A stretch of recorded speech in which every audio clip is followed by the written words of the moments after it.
মেসেঞ্জারে ছবি অথবা ভিডিও পাঠানোর পর আপনার ছবি অথবা আপনার ভিডিওটা কেউ কখনো ডাউনলোড করতে পারবে না। তো আমরা অনেক সময় অনেকেই আমাদের ছবি পাঠাই নিজের প্রাইভেসিকে ঠিক রাখার জন্য আমরা কি করি, সাথে সাথে সেটাকে ডিলিট করে দিই।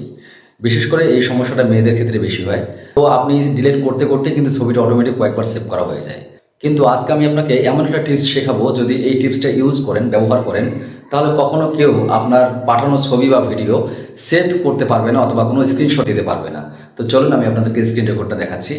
সেজন্য সর্বপ্রথম আমাদেরকে আমাদের মেসেঞ্জারটা ওপেন করতে হবে। তো আমি আমার মেসেঞ্জারটা ওপেন করলাম। ধরেন আমি এই চ্যাটিং লিস্টে চলে আসছি। এখানে আমি একটা ছবি পাঠাবো। ছবিটা পাঠানোর সময় কিভাবে পাঠাতে হবে সেটা এখন আমি আপনাদেরকে দেখাবো। গ্যালারিতে চাপ দিয়ে আমরা জাস্ট ছবিটা সিলেক্ট করব। আমি ছবিটা সিলেক্ট করলাম। সিলেক্ট করার পরে আপনাদেরকে ক্লিক করতে হবে এডিট অপশনে।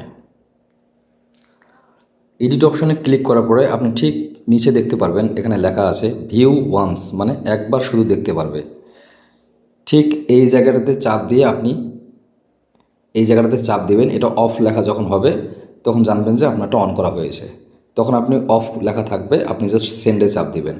সেন্ডে চাপ দেওয়ার সাথে ওই ব্যক্তির কাছে এটা যাবে, কিন্তু সে স্ক্রিনশট দিতে পারবে না এবং এটা সে গ্যালারিতে সেভ করতে পারবে না। একবারের বেশি দুইবার দেখতে পারবে না।